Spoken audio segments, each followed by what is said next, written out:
En este vídeo vamos a repasar los principales conceptos de la inducción electromagnética a través de una serie de ejercicios.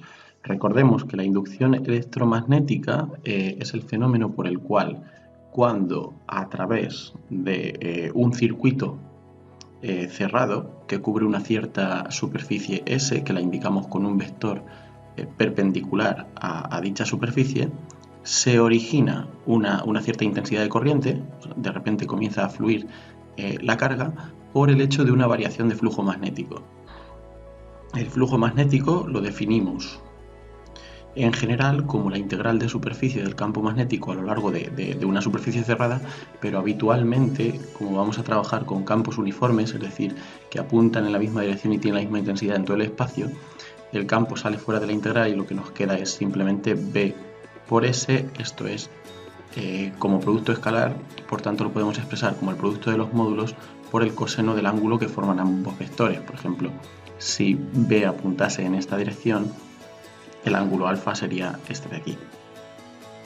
Bien, la variación de flujo magnético la expresamos como su derivada temporal y esto da lugar a una fuerza electromotriz con un signo negativo muy importante que viene de la conservación de la energía. Esto recibe el nombre de ley de Faraday-Lenz y el signo nos dice en qué sentido apunta la corriente, en qué sentido gira la corriente que se ha creado. Para determinarlo, lo que hacemos es, siempre que tenemos pongamos una espira cuadrada, una espira es un circuito cerrado, el vector superficie puede tomar dos orientaciones, hacia nosotros o hacia dentro de la pantalla en este caso. Habitualmente estaremos en problemas donde el campo magnético sea perpendicular a la espira. En ese caso, lo más conveniente es coger el vector superficie paralelo a él, es decir, hacia adentro. Lo podríamos coger perfectamente hacia afuera, es convencional. En ese caso, el sentido de la corriente viene dictado por la llamada regla de la mano derecha, donde si cogemos la mano derecha, con el pulgar en la dirección del vector superficie, la intensidad fluye en el sentido que cierran los dedos, pero esta intensidad es lo que se llama intensidad a priori. Este es el sentido correcto cuando la fuerza electromotriz que resulta de calcular la variación de flujo nos salga positiva. En cambio, si nos sale negativa, esto significa que si la intensidad a priori va en un sentido, la intensidad real va a correr en un sentido completamente contrario. Bien. Por último, debemos decir que esta diferencia de potencial, voy a incidir una última vez en las unidades de flujo magnético serían teslas por metros cuadrados, eso en el sistema internacional se llama Webers. Epsilon, a pesar de que se denomine con una letra distinta a lo que habitualmente lo hacemos, es una diferencia de potencial, por tanto va en voltios y sigue la llamada ley de Ohm, donde R es la resistencia que va en ohmios e I la intensidad de corriente a través del circuito que va en amperios. Para la mayoría de problemas necesitamos únicamente estas tres fórmulas. La fórmula del flujo la sustituiremos, calcularemos su derivada temporal y obtendremos la llamada fuerza electromotriz. Como el flujo está compuesto de tres cosas, el módulo del campo, el módulo de la superficie y el coseno del ángulo que forman, en ese caso hay tres cosas que pueden variar con el tiempo y esto va a dar lugar a tres tipos diferentes de ejercicios. Aquellos en los que varíe el campo con el tiempo, aquellos en que varía la superficie, que son el típico, el llamado problema de la varilla, y aquellos en los que varía el ángulo con el tiempo, que son los de una espira que gira en el seno de un campo magnético. Siempre que haya, voy a recordar unas fórmulas de cinemática elemental que son las últimas que necesitaremos. La primera es las fórmulas de la posición y la velocidad en un movimiento rectilíneo uniformemente acelerado, que aparecerán en alguna ocasión. En ellas, la posición es igual a la posición inicial más la velocidad inicial por el tiempo, más 1/2 de la aceleración por el tiempo al cuadrado, mientras que la velocidad es igual a la velocidad inicial más la aceleración por el tiempo. Debemos recordar asimismo que la velocidad no es sino la derivada de la posición con respecto al tiempo. De hecho, derivando esta expresión sale esta de aquí. Y para una espira que gira en un campo que gira con un movimiento circular uniforme, tenemos que el ángulo es igual al ángulo inicial más la velocidad angular por el tiempo. Bien, estas son todas las fórmulas que nos van a aparecer. A partir de aquí, ahora sí, vamos con el problema 1. El problema 1 nos dice lo siguiente, nos dice que tenemos una espira cuadrada de lado A igual a 0,1 metros, lo convertimos al sistema internacional, por tanto esto nos está dando el primer dato que vamos a necesitar, que es la superficie de la espira. Puesto que se trata de un cuadrado, la superficie será lado por lado, lado al cuadrado en este caso, que nos queda 10 a la menos 2 metros al cuadrado. Nos dice que la resistencia del cable que conforma la espira es de 2 ohmios y está introducida en un campo uniforme que tiene por módulo 0,3 teslas. ¿Qué nos pide? Nos pide calcular la fuerza electromotriz inducida, es decir, el voltaje que se establece en el circuito en función del tiempo, y su intensidad, o sea, cuando habla de corriente se refiere a la intensidad, sabiendo que la espira gira con una velocidad angular constante de 10 revoluciones por minuto. Lo primero que debemos hacer es convertir esto a la unidad del sistema internacional, que es radianes por segundo. Por tanto, con un factor de conversión tenemos minutos abajo, minutos arriba. Un minuto son 60 segundos y una revolución son 2pi radianes. Y esto nos queda pi tercios radianes por segundo. Bien, la fuerza electromotriz, ¿qué va a ser? Va a ser igual a menos la derivada del flujo magnético con respecto al tiempo, según la ley de Lenz. Esto significa que menos la derivada con respecto al tiempo de b por s por el coseno de alfa. En este caso, en el que tenemos que la espira está girando en el seno de un campo que es perpendicular al eje de giro de la espira, ¿qué ocurre? El campo es constante. La superficie en módulo es constante.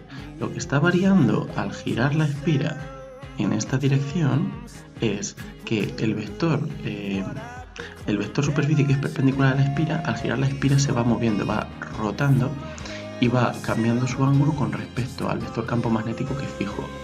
Y ese ángulo sigue un movimiento circular uniforme. Por tanto, B y S salen fuera de la derivada por ser constantes y nos queda la derivada con respecto al tiempo del coseno de el ángulo inicial más omega por t. Como puesto que el ángulo inicial no nos lo especifican, lo tomaremos igual, pero de todos modos se va a la hora de hacer la derivada. Ahora, la derivada del coseno es menos seno, así que este menos se nos va, y además por la regla de la cadena sale un omega fuera, así que nos queda b por s por omega por el seno de omega t.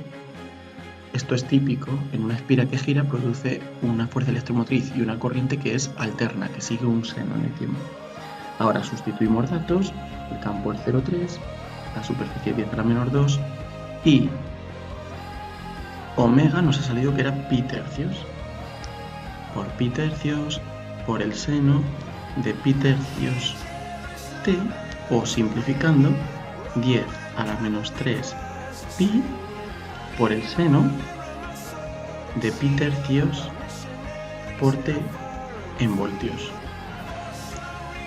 Esta es la fuerza electromotriz que nos queda, esta es la expresión, y ahora si queremos sacar la intensidad, lo único que tenemos que hacer siempre es, a partir de la fuerza electromotriz, aplicar la ley de Ohm. La ley de Ohm nos dice que la intensidad es la fuerza electromotriz partida por la resistencia, que es una constante. Nos queda 10 a la menos 3 por pi por el seno de pi partido por 3 t. Esto lo dividimos por 2 ohmios y nos queda que es igual a 5 por 10 a la menos 4 por pi por el seno de pi entre 3 por t. Esto en amperios. Esta es la expresión de la intensidad en función del tiempo que también va a seguir un seno, como la corriente alterna que sale por nuestros enchufes. En el apartado B se nos pide algo radicalmente distinto. Ahora se nos dice que la espira está en reposo, no se está moviendo, y que circula por ella una cierta corriente. O sea que si tenemos así la espira, y para tener una referencia vamos a colocar nuestros ejes en la disposición habitual, X, Y y Z entonces sale hacia afuera, nos está diciendo que corre una cierta intensidad de corriente en un sentido antihorario, y esa corriente es de 0,5 amperios. Metemos la corriente en un campo magnético constante que ahora va hacia arriba. Este es el campo magnético que sigue teniendo el mismo módulo de antes, 0,3 teslas. Y se nos pide calcular la fuerza que actúa sobre cada uno de los lados de la espira. Para ello sabemos que la fuerza que actúa sobre una cierta corriente viene dada por la siguiente expresión, la intensidad por el vector longitud, que va en la dirección de la intensidad, multiplicado vectorialmente por el campo magnético. De esta expresión podemos ver que siempre que la intensidad en su sentido sea paralela al vector campo magnético, el producto vectorial nos va a dar 0. Así que la fuerza va a ser nula. Por tanto, puesto que el campo magnético va en la dirección positiva de la X, si numeramos los 4 lados de la espira como sigue, podemos ver que los lados 1 y 3, que son paralelos al campo magnético, la fuerza sobre ellos va a ser nula. Ahora, en cambio, sobre los lados 2 y 4 no será así. Por ejemplo, la fuerza sobre el lado 2, ¿a qué va a ser?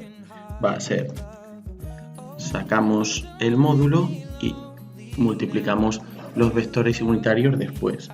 L, la intensidad en el lado 2 va en la dirección positiva de las X, por tanto, Y, vectorial con el campo magnético que va en la dirección J. O sea, lo único que hemos hecho aquí es expresar la corriente, digamos como vector, diciendo que es I en la dirección Y, y poner que el campo como vector es el módulo y la dirección con el vector unitario J. Ahora, I por J nos da ¿qué? I por J nos da K. Por tanto, esto es igual a 0,5 por 0,1. 0,1 es el lado de la espira, que antes lo hemos utilizado, multiplicado por 0,3 del campo magnético en la dirección K, o bien 1,5 por 10 a la menor 2K teslas. Y en el lado 4, de forma similar, volvemos a sacar los módulos, pero ahora la corriente va en la dirección menos I. Por tanto, tenemos menos I por J, y entonces nos queda exactamente lo mismo con un signo menos. Es decir, que sobre el lado 4 hay una fuerza que va hacia adentro y sobre el lado 2 hay una fuerza que va hacia afuera. Si miramos ahora la espira desde este lado, ¿vale? Por ejemplo, ¿eso qué significa? Eso significa que la veremos de canto, veremos así la espira, y está viendo una fuerza que va hacia acá y otra fuerza exactamente del mismo módulo que va hacia acá. Esto es lo que se llama un par de fuerzas, dos fuerzas del mismo módulo y sentido opuesto aplicados en sitios distintos, y esto lo que tiende a hacer es que la espira gire, y este es el fundamento de los motores eléctricos, que al hacer circular una corriente en el seno de un campo magnético, esta espira tiende a girar, que es justo lo contrario de lo que ocurría en el caso A, donde al hacer girar la espira en el seno de un campo magnético se creaba una corriente, que la hemos determinado. Son dos fenómenos complementarios que tienen que ver con la inducción electromagnética en el primer caso y en el segundo con la fuerza sobre una corriente. Bien, vamos ahora con el segundo ejercicio. El segundo ejercicio nos dice que tenemos una bobina circular que está formada por un hilo conductor de 25 centímetros de longitud enrollado en 5 vueltas. O sea, volvemos a tener un caso similar. Ahora es una bobina circular, pero si usamos los 25 centímetros para enrollar en 5 vueltas, cada vuelta, esta longitud de aquí, ¿Cuál va a ser? Esta longitud de ahí va a ser 0,25 metros entre 5 vueltas, 0,05 metros. Por tanto, el radio, sabiendo que la longitud de la circunferencia es 2πr, lo obtenemos dividiendo la longitud por 2pi, lo cual nos queda 0,025 partido por pi metros, y a partir de aquí vamos a poder sacar la superficie. Bien, se nos dice que la resistencia total es de 10 ohmios, y lo que se nos pregunta es, nos dicen que si la bobina está en el plano XY con su centro en el origen de coordenadas, o sea que esto es X, esto es Y, Z va a salir hacia afuera, y en la región hay un campo magnético dado por esta expresión, nos piden calcular en el instante t igual a 0,25 segundos flujo magnético, fuerza electromotriz y corriente eléctrica. Bien, para calcular el flujo magnético lo primero que precisamos es la superficie. Y la superficie va a ser la del círculo, pero con una apreciación, y es que como hay en realidad 5 vueltas, cada una de ellas es como una nueva superficie, por lo tanto tenemos que multiplicar por el número de vueltas, porque se suman los flujos a través de cada una de las vueltas. ¿Esto qué nos da? Esto nos da 6,25 por 10 a la menos 4 partido por pi multiplicado por 5, que es 3,125 por 10 a la menos 3 partido por pi. Sería metros cuadrados.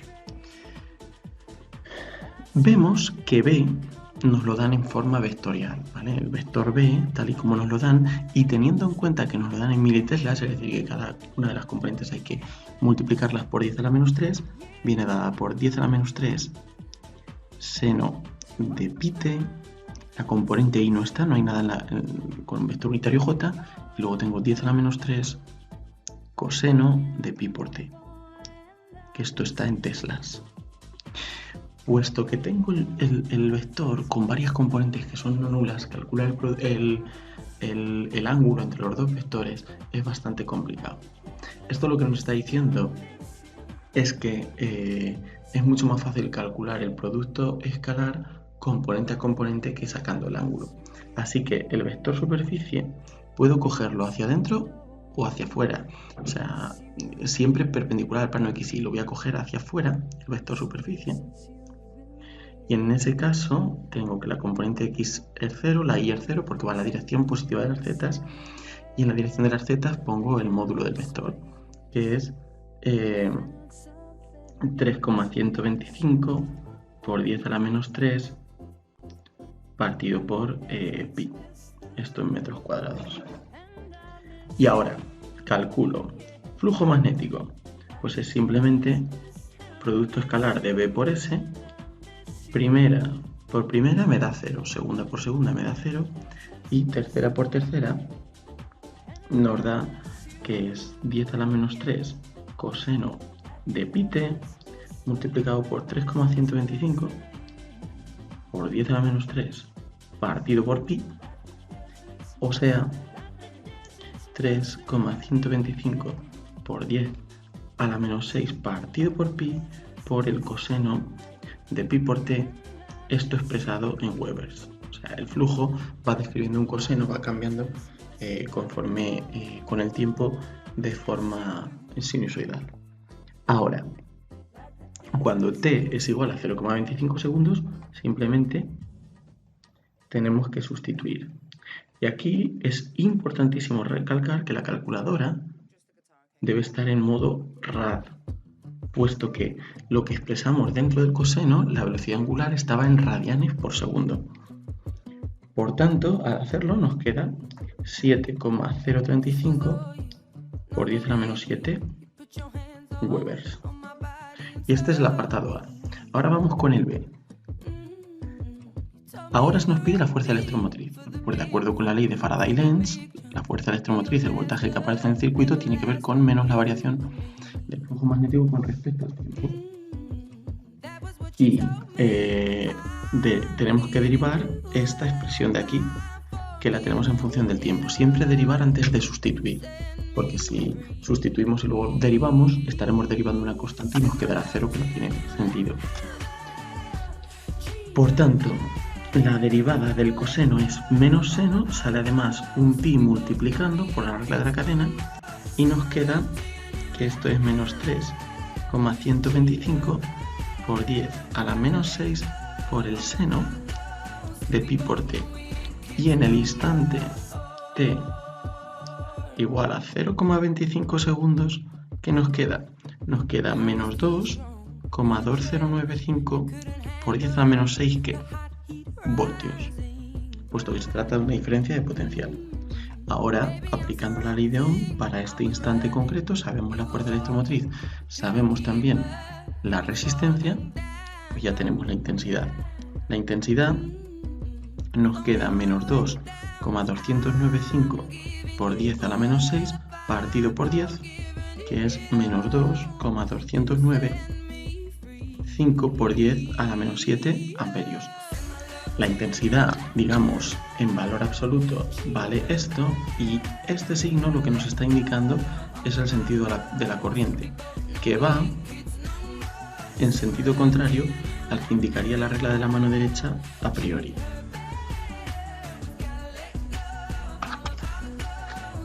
Ahora tenemos un ejemplo que es diferente, donde lo que va a variar no va a ser el ángulo entre el campo y la superficie, sino la propia superficie en sí.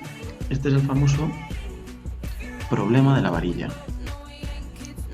en el que tenemos un circuito en U que se cierra mediante una varilla deslizante, mediante la cual la superficie del circuito va cambiando. Dice, sea un campo magnético, vamos a coger los ejes de la forma habitual, X, Y, Z. Y se nos dice que tenemos este dibujo de aquí.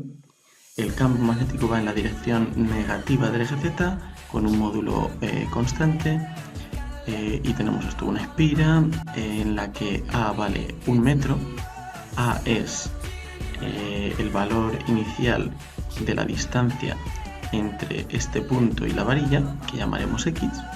Pues A es el valor inicial que tiene X, y al deslizarse esto con velocidad v, X va a ir creciendo. ¿Qué más nos dicen? B es un lado que está fijo, vale 0,5, y nos piden determinar para t igual a 2 segundos el flujo a través de la espira y la fuerza electromotriz inducida en el sistema, sí. O sea, las preguntas son flujo magnético en t igual a 2 segundos y la fuerza electromotriz en t igual a 2 segundos en dos casos distintos. En el primero tenemos que la varilla se desplaza con una velocidad constante de 3 metros por segundo, y como se desplaza hacia la derecha según nuestro convenio de signos, esto es positivo. En el segundo caso, lo que vamos a tener es que partiendo del reposo, o sea, con una velocidad inicial nula, se desplaza con una cierta aceleración constante de 2 metros por segundo al cuadrado. Venga, vamos allá. Apartado A. Flujo magnético. ¿Es igual a qué?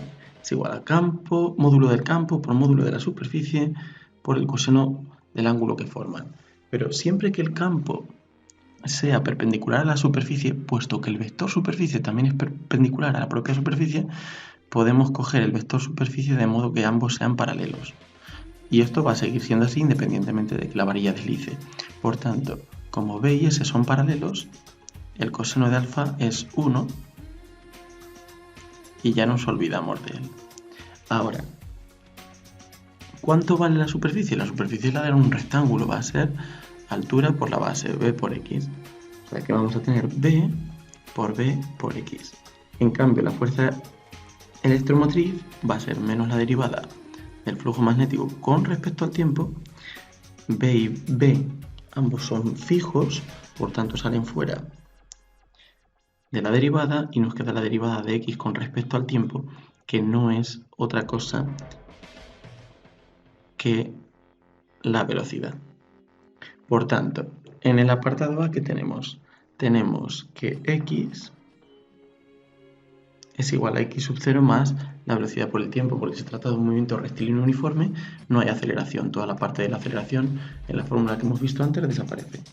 Y así pues el flujo magnético en t igual a 2 segundos, que va a ser b por x.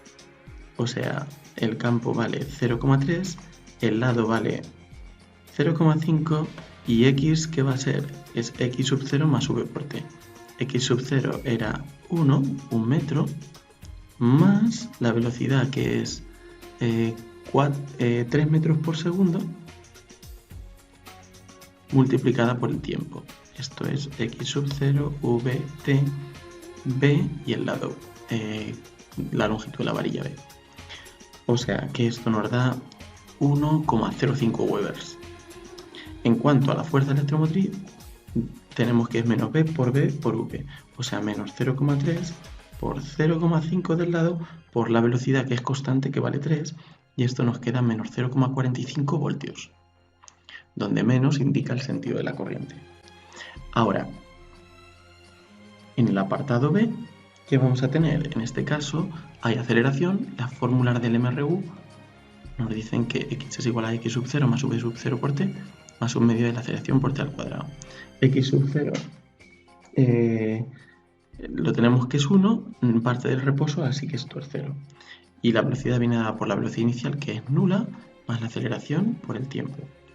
Por tanto, flujo magnético lo tenemos aquí, b por x.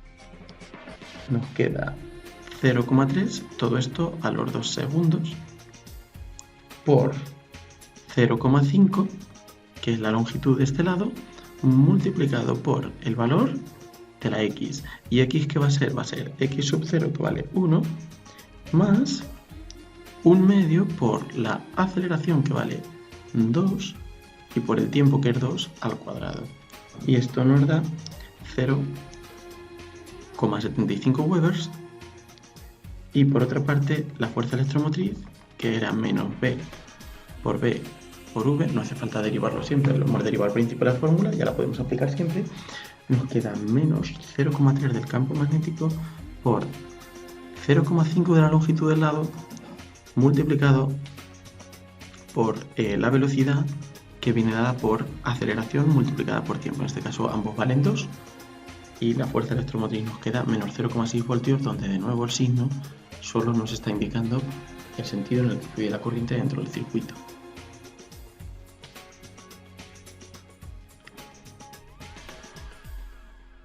Más problemas de este estilo. En este caso, volvemos a tener algo muy similar. Campo magnético entra hacia adentro perpendicular a un circuito en U que desliza una varilla que está conectada a una cierta resistencia del circuito, ¿vale? Los datos que tenemos son los siguientes. La longitud de la varilla vale 5 centímetros, o sea 0,05 metros. La resistencia total del circuito 150 ohmios, y esta distancia va a ir variando si es que hay una velocidad con la que se mueve la varilla, pero tiene un valor inicial, que es d, que es igual a 10 centímetros, o sea 0,1 metros, y lo que se nos pide es calcular tanto el flujo magnético como la intensidad de la corriente cuando t es igual a 0,2 segundos, en varios casos. El primero de los casos es con el campo magnético constante en el tiempo y con un módulo igual a 20 militeslas o 2 por 10 a la menor 2 teslas, y la varilla moviéndose hacia la derecha, por tanto con velocidad positiva de 4 metros por segundo. Bien, vamos a abordar primero este caso. El flujo magnético, ¿qué va a ser? Bueno, pues el flujo magnético va a ser B en módulo por S por el coseno del ángulo que forman, pero al igual que pasaba antes,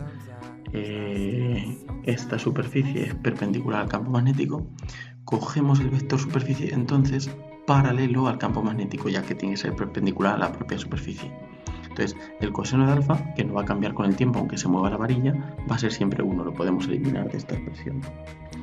La superficie la parametrizamos como, puesto que se trata de un rectángulo, la longitud de este lado, o sea L, por la distancia que hay entre este lado y la varilla, que la vamos a llamar X. Por lo tanto, esto nos queda B por L por X. Y puesto que esto se mueve con velocidad uniforme, la expresión para X, ¿cuál va a ser? Va a ser que es la posición inicial más la velocidad por el tiempo. Podemos sustituir los valores que tenemos, 2 por 10 a la menor 2 para el campo, 0,05 para la longitud, 0,1 para la posición inicial, 4 para la velocidad y el tiempo. Total, que simplificando nos queda 10 a la menos 3 por 0,1 más 4t en Webers. Si queremos cristalizar esta expresión para un valor concreto del tiempo, que es t igual a 0,2 segundos, entonces lo que nos queda es sustituyendo 9 por 10 a la menos 4 Webers. Ahora, una vez que tenemos el flujo magnético, la expresión en función del tiempo, antes de haber sustituido, sacar la fuerza electromotriz, de la que vamos a sacar a su vez con la ley de Ohm la intensidad, es muy sencillo. Hacemos la derivada con respecto al tiempo y le cambiamos el signo, que el signo nos va a indicar el sentido de la corriente. O sea que esto nos da menos 10 a la menos 3 por 4, que es lo que hemos hecho ha sido sustituir. Bueno, hacer la derivada, el 10 a la menos 3 ha salido fuera, la derivada de esto con respecto al tiempo nos ha dado 4. Y este signo menos es el signo menos que aparece aquí. Por tanto, fuerza electromotriz menos 4 por 10 a la menos 3 voltios. Y la intensidad, según la ley de Ohm, es epsilon partido de la resistencia, o sea, menos 4 por 10 a la menos 3, la resistencia vale 150 ohmios, y esto nos queda menos 2,6 periódico por 10 a la menos 5 amperios, o sea, menos 20 y pico microamperios. Y hay que recordar que la corriente en sí misma lo que vale es el valor absoluto y el menos lo que nos está diciendo es el sentido de la corriente. Ahora, en el apartado B tenemos una situación similar, pero ahora la varilla está inmóvil y el campo magnético es el que varía con el tiempo según una expresión polinómica que nos dan aquí. Que ya está en sistema internacional, campo en teslas, t en segundos, no hay que hacer ningún tipo de conversión.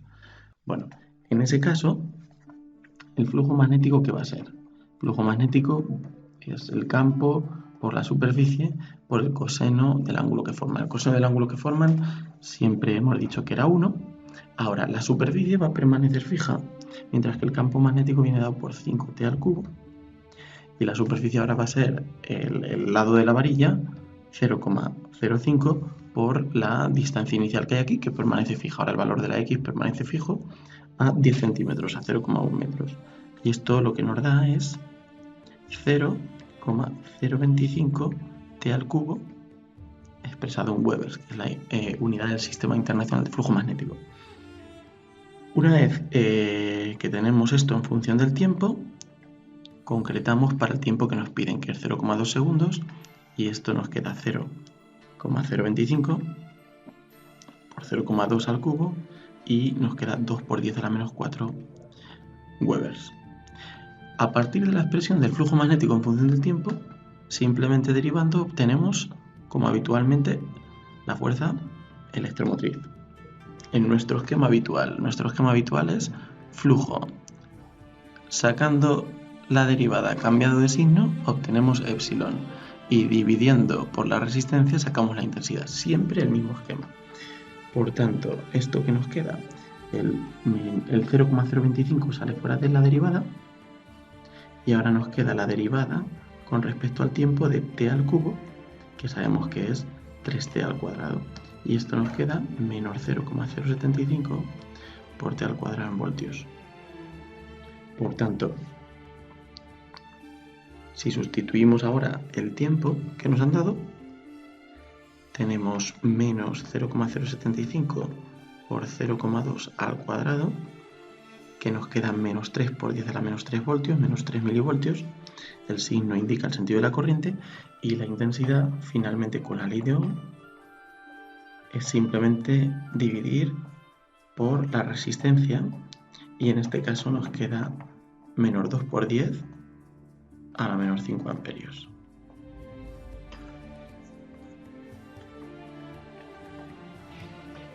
Este nuevo ejercicio ahora nos presenta una situación algo distinta, donde el flujo se nos da directamente en función del tiempo, pero en forma gráfica. Vemos que es un flujo que va descendiendo linealmente Hay que tener cuidado que está expresado en microwebers, o sea, micro implica multiplicar los números que aparecen aquí por 10 a la menos 6. Nos dice que esto corresponde a un circuito formado por dos raíles conductores paralelos, separados entre sí 10 centímetros, o sea, esta longitud es 0,1 metros, y ahora que descansan sobre el plano XY, o sea, esto está, el plano de la pantalla es el plano XY, como habitualmente, Z va a salir hacia afuera, y nos dice que en uno de los extremos, este de aquí, están unidos por un hilo conductor fijo, que tiene precisamente esta longitud. El circuito se completa mediante una barra conductora que se desplaza sobre los raíles y que se acerca al hilo conductor con velocidad constante. O sea, lo que nos están diciendo es el mismo caso de antes, pero bueno, nos están describiendo el circuito en vez de pintárnoslo.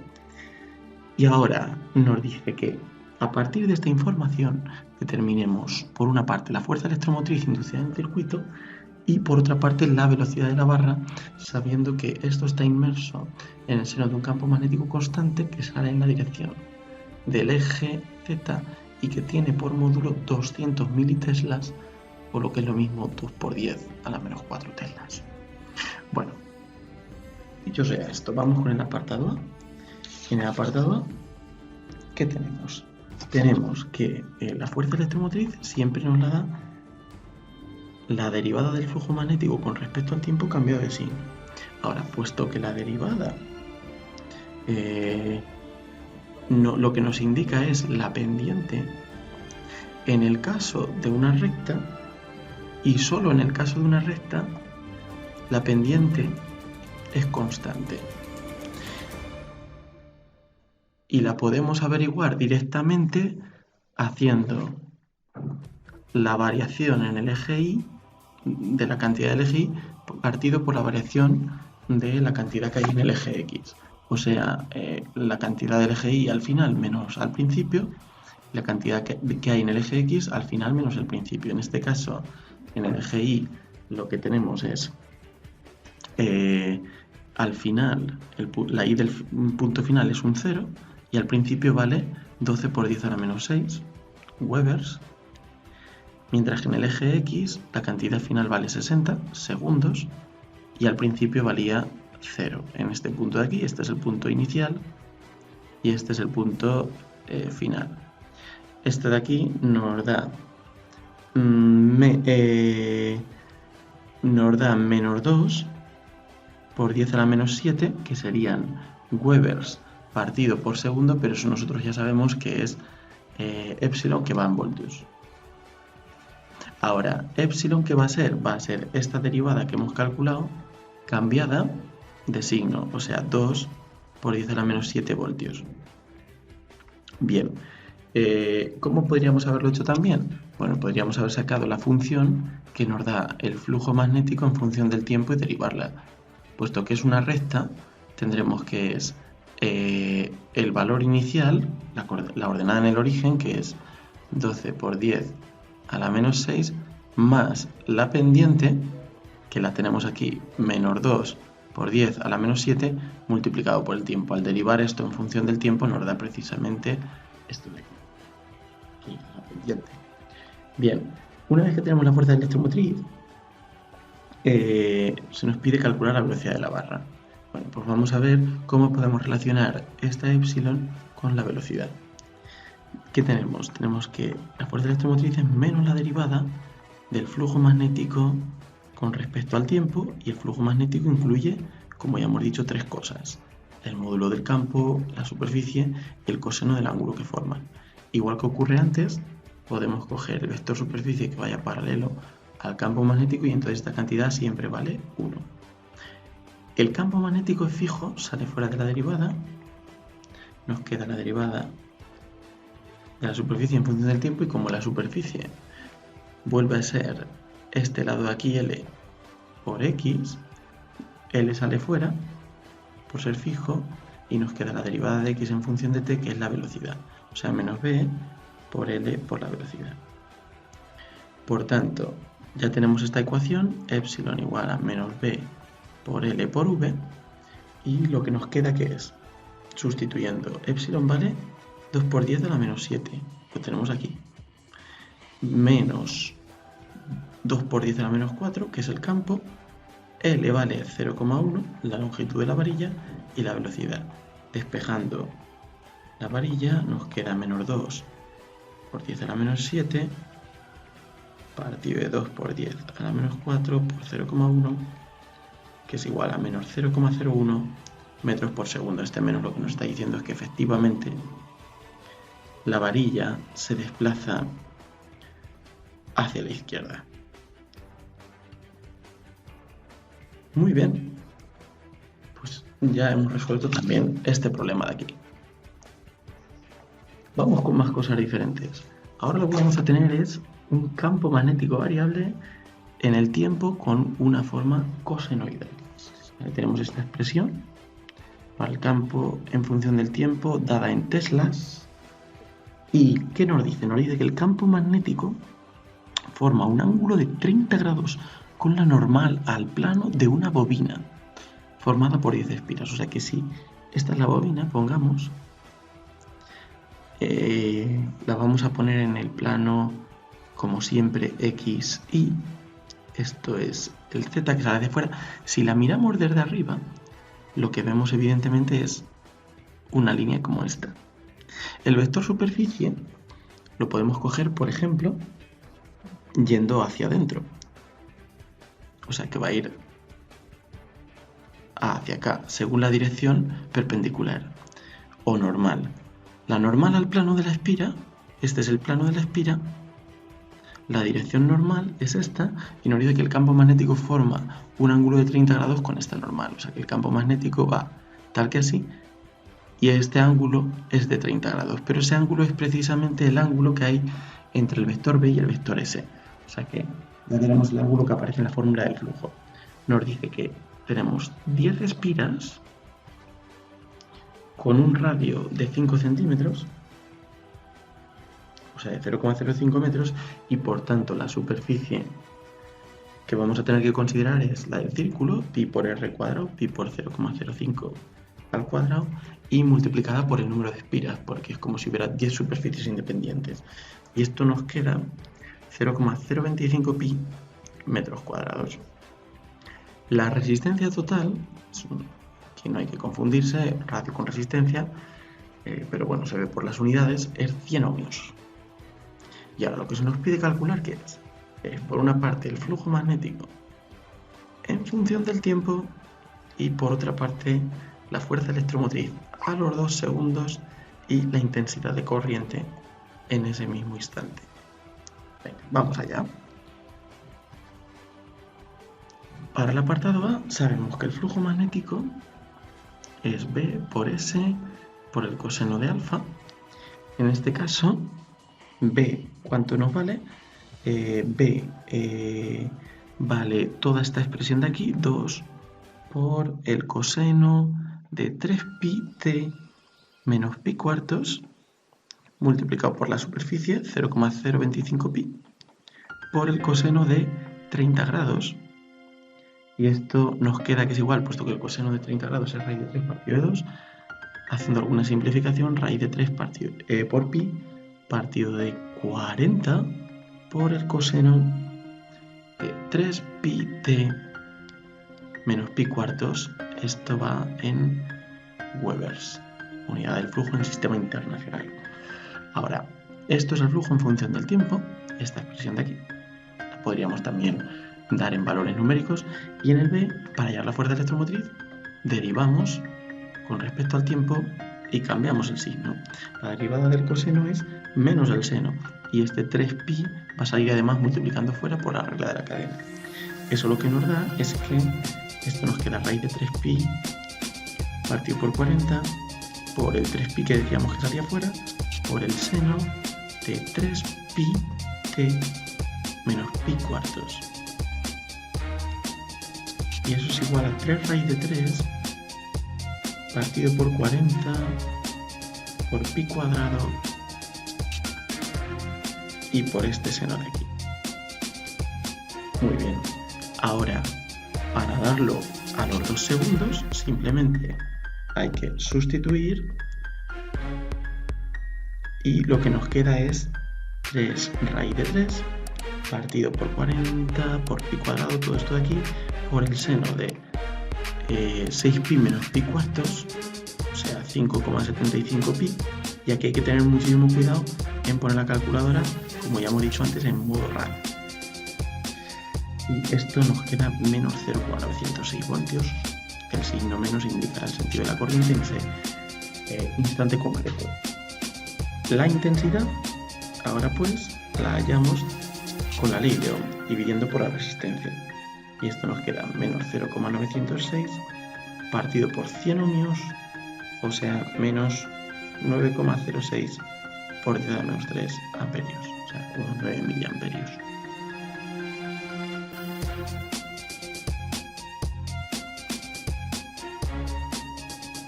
Otro problema aún más del mismo estilo. Nos va a quedar bastante claro este problema de la varilla conductora que se mueve en un circuito en forma de U.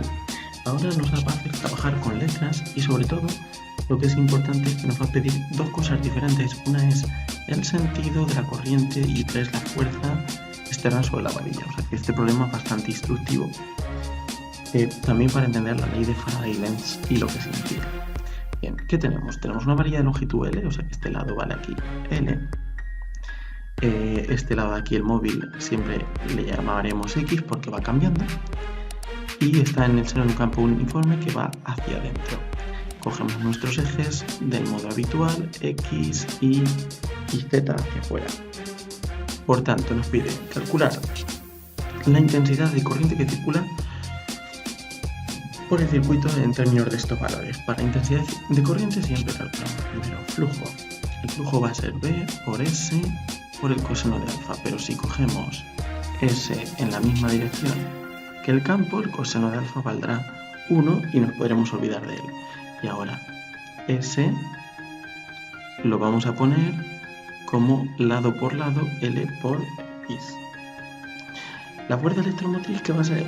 Va a ser menos la derivada del flujo con respecto al tiempo, puesto que B y L son constantes, van a salir fuera y nos queda la derivada de la posición, que es la velocidad, o sea, menos B por L por V. Y para hallar la intensidad, simplemente ley de Ohm y nos queda menos B por L por V partido por R. O sea que en términos de letras nos queda esto. Este signo menos nos va a dar el sentido de la corriente. Nos va a dar el sentido de la corriente con la regla de la mano derecha, puesto que hemos decidido coger S hacia adentro. Si aplicamos la regla de la mano derecha, veremos que el sentido a priori de la intensidad es este. Pero, como nos ha salido negativo, el sentido real es este de aquí. Si uno calcula el campo magnético creado por estas corrientes, verá que estas corrientes crean un campo magnético, así tratando de verlo en perspectiva, que sale por fuera, o sea que por fuera va hacia arriba y por dentro va hacia abajo, de forma que en el momento en que cruza la espira está saliendo hacia afuera. Lo que está ocurriendo es, y esto nos lo dice la ley de Faraday-Lenz, al correr la varilla hacia acá, estamos permitiendo que entre más flujo en el circuito y el circuito reacciona sacando flujo de campo magnético hacia afuera, o creando un flujo negativo que va a ser negativo porque al ser B y S antiparalelos el coseno va a ser de 180, o sea que va a ser menos 1. O sea, para entender el sentido físico de lo que está ocurriendo. Ahora, por otra parte, en el apartado B nos dice que cuál es la fuerza externa que actúa sobre la varilla. Bueno, pues la fuerza sobre una corriente, como hemos visto en uno de los primeros ejercicios, es la intensidad por la longitud, puesta como un vector en el sentido de la intensidad, multiplicada vectorialmente por el campo magnético. Sacamos los módulos delante, el módulo de la intensidad, sin signos menos ni nada, es simplemente el módulo de la longitud, que es este, el del campo magnético, y ahora tenemos que la intensidad, ¿en qué dirección va? Bueno, pues la intensidad real aquí en esta varilla, puesto que esto va dando vueltas así, en la varilla va hacia arriba. intensidad real, en este sentido, en este, y aquí hacia arriba. O sea que va en la dirección J. Mientras que el campo magnético va en la dirección negativa del eje Z, porque la dirección positiva sería saliendo hacia afuera. O sea que J por menos K. J por menos K nos da menos I, y por tanto es una fuerza hacia la derecha. Vemos que la naturaleza también se encarga de intentar evitar que el flujo se haga más grande, tirando de la varilla hacia la izquierda para contrarrestar. Ese es el significado de la ley de Lenz. Octavo ejercicio. Ahora tenemos una bobina circular de 20 centímetros de radio y 10 espiras que se encuentra en el instante inicial en el interior de un campo magnético uniforme de 0,04 T. Vamos a recapitular. Radio de la espira 0,2 metros. Tenemos 10 espiras y por tanto la superficie a considerar en el flujo magnético va a ser pi por r cuadrado por el número de espiras. Esto es pi por 0,2 al cuadrado por 10, o sea 0,4 pi metros cuadrados. El campo nos han dicho que es uniforme, 0,04 teslas, e inicialmente, puesto que es perpendicular B al plano de la superficie, inicialmente los vectores B y S serán paralelos, puesto que el propio vector S es perpendicular a la superficie.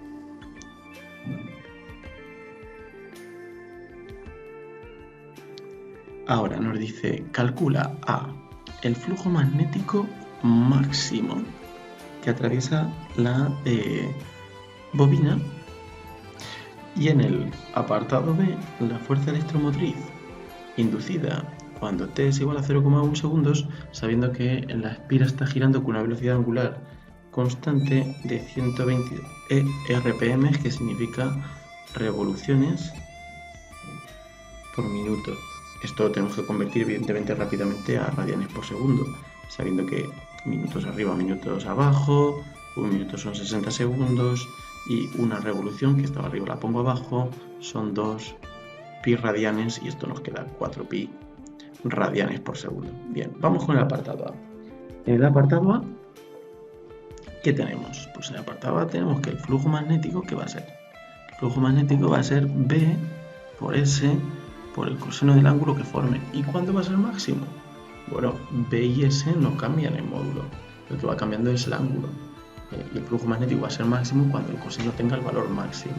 O sea, y como el valor máximo del coseno es 1, el flujo magnético máximo va a ser simplemente B por S, o sea, lo pongo aquí que quede claro, coseno de alfa igual a 1, y entonces esto es 0,04 teslas por 0,4 pi metros cuadrados, que nos queda 1,6 pi por 10 a la menor 2 webers. Este es el flujo máximo, y en el apartado B, para calcular la fuerza electromotriz, ¿qué tenemos que hacer? Bueno, pues lo que tenemos que hacer es calcular menos la derivada del flujo magnético con respecto al tiempo, siguiendo la ley de Lenz. B y S, como hemos dicho, son constantes, salen fuera, y ahora me queda la derivada del coseno del ángulo, y el ángulo, puesto que la espira sigue un movimiento circular uniforme, ¿qué va a ser? Va a ser el ángulo inicial más omega por t. Pero el ángulo inicial, puesto que al principio eran paralelos, podemos coger que los dos vayan en la misma dirección, o sea que es 0. Si no nos dice nada, normalmente lo tomamos igual a 0, y la derivada del coseno nos va a dar menos seno, el menos va a cancelar este menos, y además por la regla de la cadena va a salir otra omega fuera. Así que vamos a tener B por S por omega por el seno de omega t.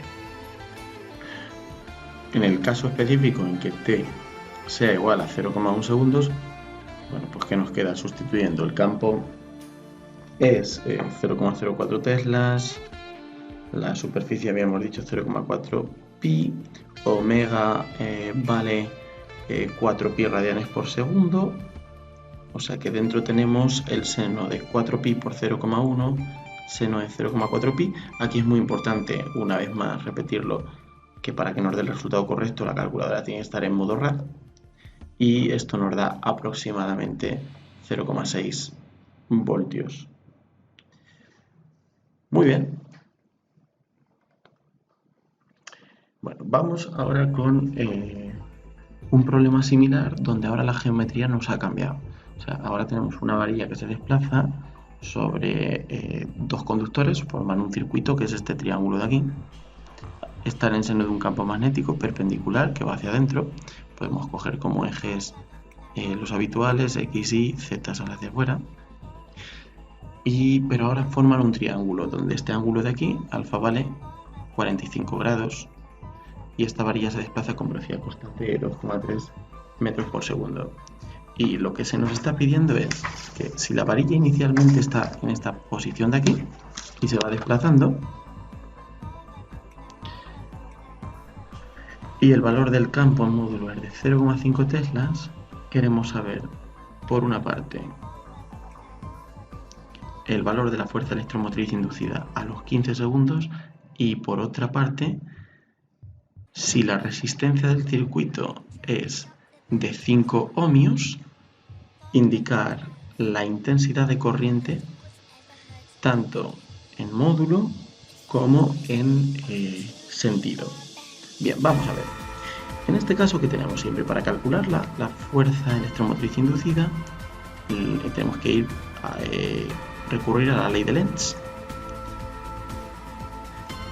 Y dentro de las cosas que pueden cambiar en el flujo, que hay tres factores, B por S y el coseno del ángulo, vemos que por una parte B es constante, B y S no forman ningún ángulo si cogemos S hacia adentro, o sea que el coseno de alfa es igual a 1, y entonces nos queda B sale fuera de la derivada y la derivada de la S con respecto a T.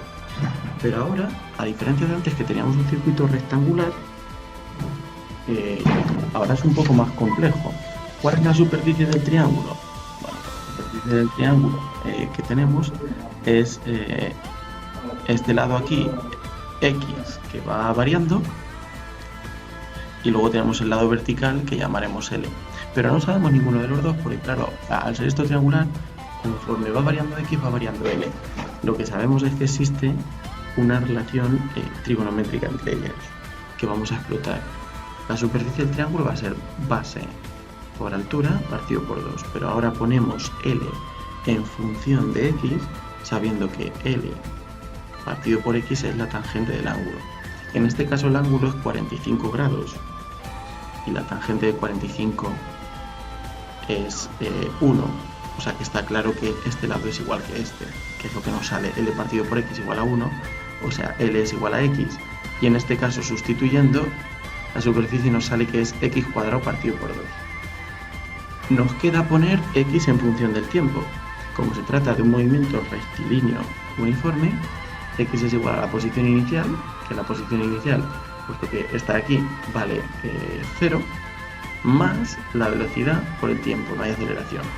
Por tanto, si junto esto de aquí con esto de aquí, me queda que la superficie en función del tiempo es igual a v cuadrado t cuadrado, que es x cuadrado, y con un medio delante. Ahora ya puedo hacer esta derivada, me queda menos b, v cuadrado sale fuera, el 2 también sale fuera, y me queda la derivada con respecto al tiempo de t cuadrado, que esto es 2t. Por tanto, este 2 con este 2 se me cancela y me queda menos b por v cuadrado por t. Ahora ya puedo sustituir, porque entonces epsilon a los 15 segundos, que es menos el campo magnético, que vale 0,5 por la velocidad al cuadrado, que es 2,3 al cuadrado, por el valor de t, que es 15, y esto nos queda menos 39,675 voltios. Ahora, en el apartado B, pues una vez que ya tenemos epsilon, calcular la intensidad es simplemente cuestión de aplicar la ley de Ohm, o sea, dividir por la resistencia el valor de la fuerza electromotriz.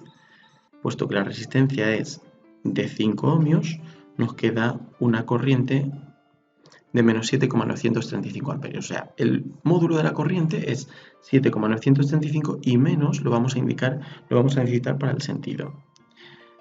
Fijémonos en el sentido. hemos dibujado la superficie así y hemos dicho que S iba hacia adentro, en la misma dirección del campo.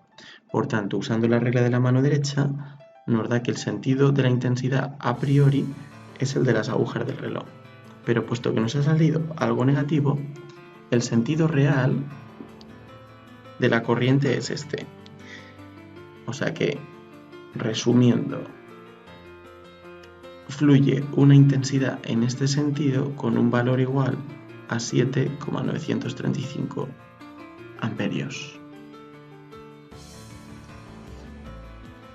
Aquí se nos da una gráfica que es distinta. Se nos está mostrando que al hacer girar una espira conductora circular con un radio pues, de 5 centímetros, 0,05 metros, por tanto con una superficie que es la del círculo, pi por r cuadrado, esto nos da 2,5 por 10 a la menos 3 pi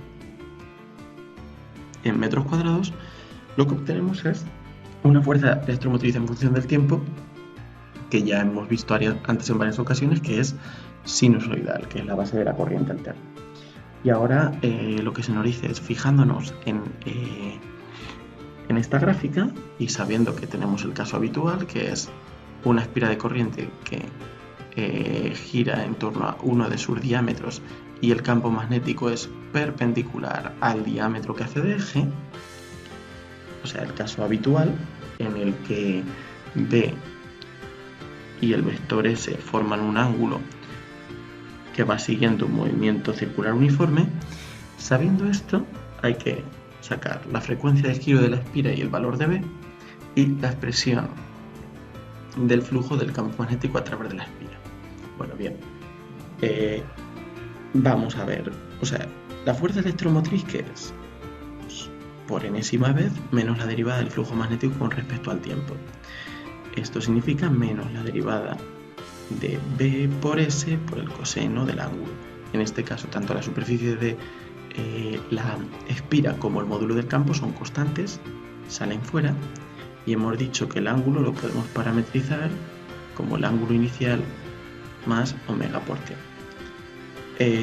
Y aquí nos falta la derivada de todo esto, lo que tenemos que calcular. La derivada del coseno es menos seno, sale otro omega fuera por la regla de la cadena y nos queda la expresión habitual B por S por omega por el seno de alfa 0 más omega t. Puesto que vale 0 epsilon en el momento t igual a 0, vemos que claramente alfa 0 tiene que ser 0. Normalmente es lo que ocurre si no nos lo dicen. Entonces, ahora, esto, un seno de omega por t, es la misma expresión que nos aparecía, por ejemplo, en movimiento armónico, y en él, ¿cómo obteníamos omega?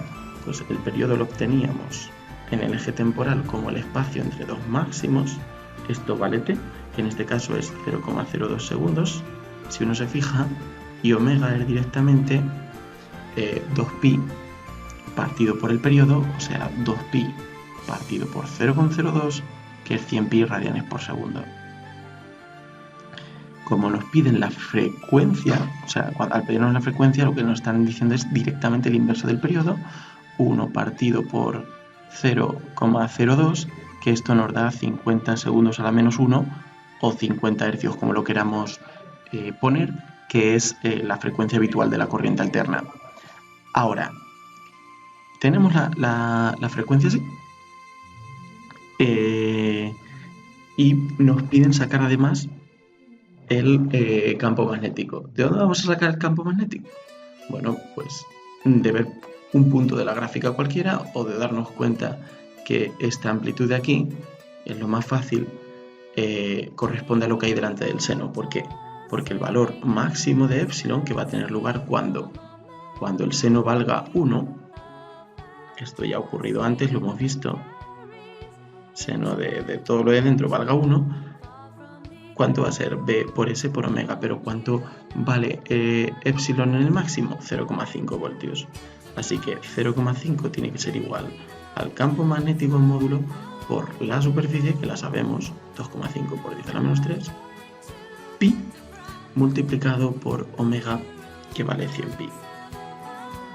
Bueno, por de aquí despejamos B B nos queda 0,5 partido de 2,5 por 10 a la menos 3 por 100 pi cuadrado.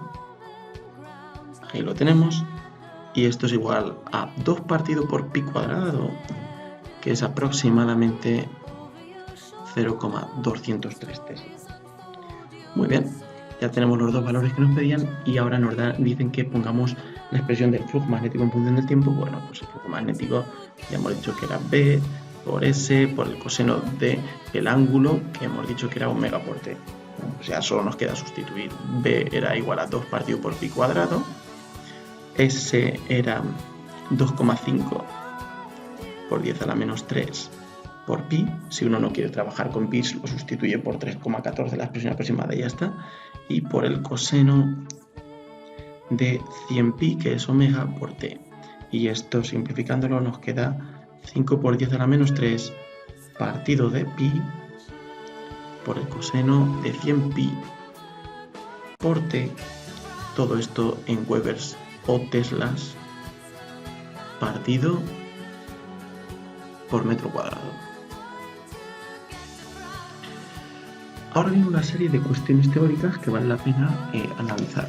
La primera nos dice que definamos el flujo magnético y que pongamos cuál es su unidad en el sistema internacional. Ya hemos visto que es Weber igual a Tesla por metro cuadrado. Y esto se podría poner incluso en términos de unidades más elementales, por ejemplo, en la fuerza de Lorentz. Podemos ver que un newton, que a su vez es un kilo por metro por segundo a la menos 2, tiene que ser igual a coulombios por metro por segundo a la menos 1 por teslas, y podemos poner teslas en términos de lo otro. Bueno, podemos hacer un montón de cosas hasta llegar a poner esto en términos de kilos, metros, segundos y coulombios, etc. Bueno, no lo vamos a hacer. Cualquiera de estas expresiones sería válida. La demos como la demos.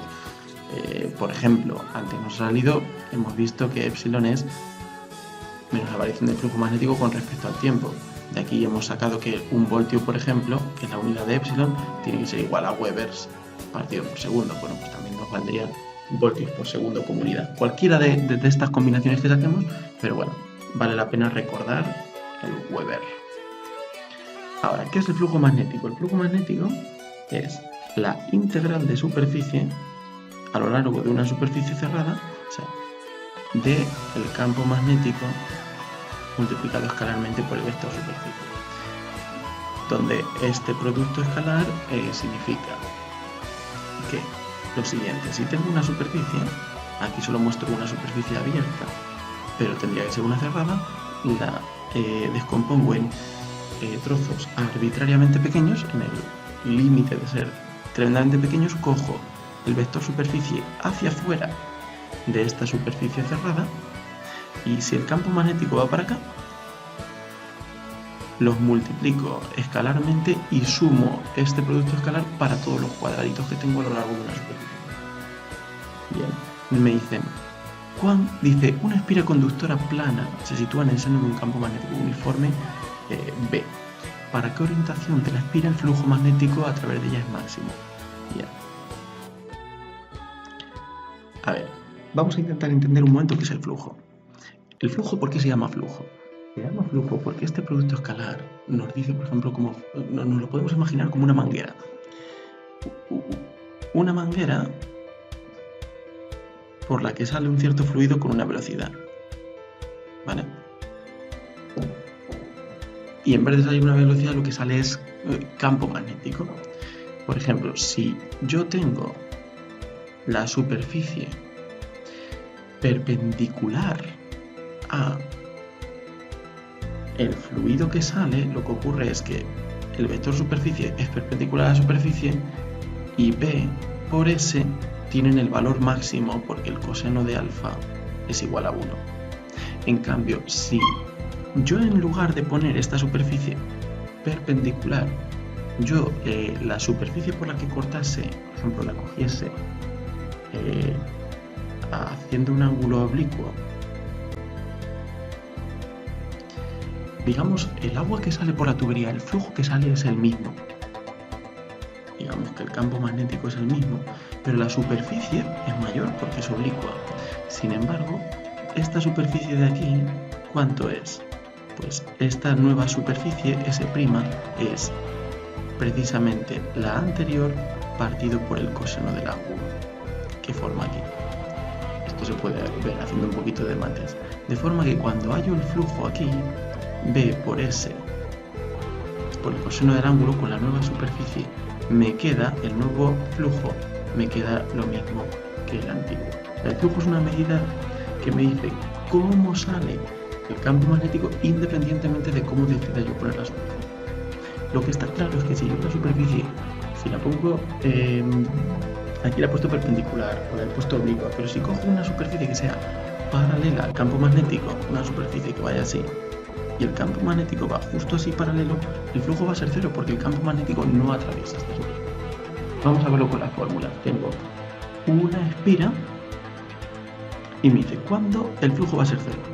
Bueno, B por S es igual a 0 si el coseno de alfa es igual a 0, y eso significa que B sea perpendicular a S.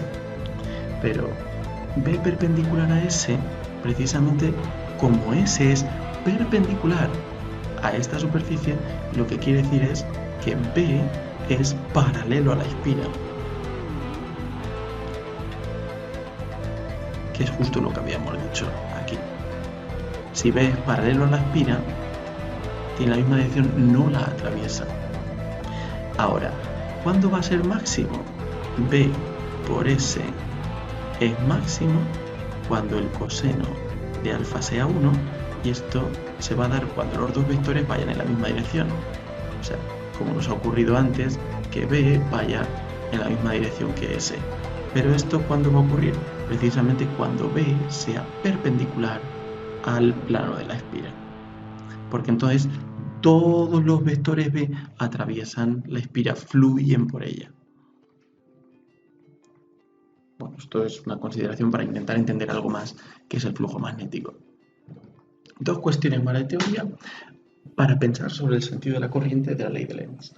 Nos dice que tenemos un hilo muy largo y finito, recorrido por una intensidad de corriente I, y que aquí tenemos un cuadrado, un circuito, pero que no tiene pila, o sea, por un cacho de alambre por el que no corre en principio una corriente, pero nos dice que ahora puede ser que corra una corriente y hay que ver en qué caso y cuál será su sentido.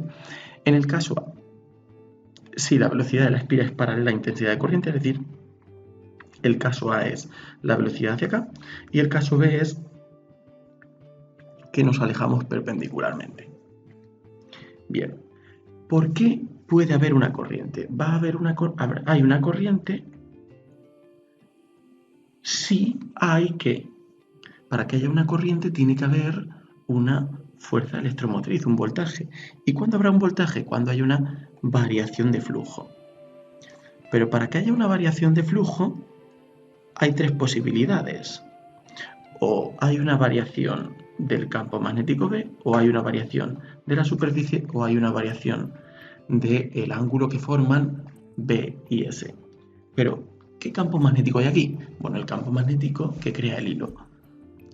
Sabemos que forma círculos que por la regla de la mano derecha envuelven el cable y van en esta dirección. Vamos a pintarlo desde arriba para verlo bien. Si miramos desde aquí, lo que tenemos es un cable que viene hacia nosotros, el campo magnético da vueltas tal que así, y la espira la vemos como un rectángulo que cruza de este modo.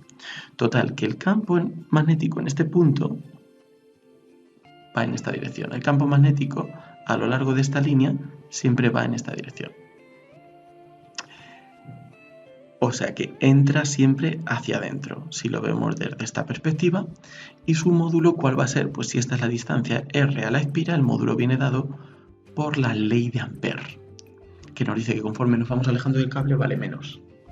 Bien, veamos el primer caso. La superficie de la espira nunca varía. Esta nunca varía. El ángulo entre B y S nunca varía porque B siempre va en esta dirección y la espira siempre tiene la misma orientación. Lo único que puede variar es el campo magnético en módulo. Pero si nos desplazamos según la dirección paralela a la intensidad de corriente, R no cambia. Y puesto que no cambia I, no cambia B. Así que en el primer caso, en el caso A, fuerza electromotriz inducida es cero. ¿Por qué? Porque no varía el campo magnético y no hay variación de flujo.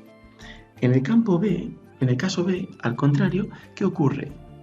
Que al alejarnos, B disminuye. Y entonces, ahora para saber cuánto vale el flujo, cogemos el vector superficie en la misma dirección que B. Por tanto, el flujo, como ambos van en la misma dirección, es positivo. Pero ¿qué va haciendo? Cada vez se va haciendo menor. O sea que el flujo magnético disminuye porque B disminuye. Pero si el flujo magnético disminuye, la derivada del flujo magnético con respecto al tiempo es negativa. Y eso significa que la fuerza electromotriz, como tiene un signo menos extra, es positiva. Esto significa que el sentido de la corriente a priori es el correcto. Y el sentido a priori de la corriente me la da la regla de la mano derecha, sabiendo que he cogido S hacia adentro. S hacia adentro me da que el sentido a priori, que coincide con el real, es este de aquí. Este es el sentido de la corriente, así que la corriente va a circular en el sentido horario en esta espira en el caso B. Y última cuestión, es muy similar a esta, pero hay que recordar algo que es el campo magnético de un imán. Un imán tiene dos polos, norte y sur, y las líneas de campo magnético van de sur a norte por dentro del imán, hacen algo así, son cerradas, y de norte a sur por fuera. Vamos a ponerlo aquí, de sur a norte por dentro del imán y de norte a sur por fuera del imán. Ahora, nos dice que un imán se mueve de este modo y que hay que razonar el sentido que llevará la corriente inducida en la espira en estos casos. Bien, ¿qué ocurre? Cuando acercamos el imán, pongamos que el imán viene muy de lejos. Cuando el imán está muy lejos, el campo que crea es esencialmente cero. Si mandamos un imán a la quinta porra, pues no sentimos sus efectos. O sea que en el caso A, cuando el imán está muy lejos, el flujo magnético inicial, ¿qué es? El cero. Esto es el inicial. Pero conforme nos acercamos, ¿qué ocurre? Las líneas brotan del polo norte del imán y luego se cierran por fuera. Por lo tanto, el campo magnético está atravesando la espira en esta dirección. O sea, si lo miramos desde arriba, lo que vemos es la espira así. Este sería eje X, eje Y, el eje Z viene hacia afuera y lo que estamos viendo es que el campo magnético entra. Si cogemos la superficie de la esfera, esta superficie, el vector superficie, paralelo al campo para razonar, entonces el flujo magnético final pasa a ser ¿qué? Pasa a ser mayor que cero. Entonces, en ese caso, ¿qué ha pasado? Que la variación del flujo de 0 a algo positivo es mayor que 0 y epsilon por tanto es negativo porque tiene un signo menos extra. Como epsilon es negativo, el sentido de la corriente es el contrario al sentido a priori. Si S hemos dicho que iba hacia adentro, el sentido de la corriente según la mano derecha me sale así. Y esto indica que el sentido real es este. En este dibujo iría así. Podemos ver que esto tiende a sacar campo magnético hacia afuera, en la dirección contraria a la que el imán lo está metiendo. Ahora, en el caso B, ¿qué tenemos? Tenemos lo contrario. Esto se va moviendo.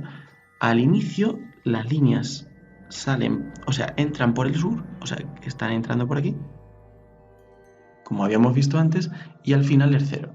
Por lo tanto, el flujo magnético inicial ahora va a ser positivo, el flujo magnético inicial va a ser igual a cero cuando el imán ya esté muy lejos y nos sale todo el sentido al revés. Es justo el mismo caso, pero con todos los signos cambiados. Así que en este caso la corriente va a ir al revés, en este otro sentido.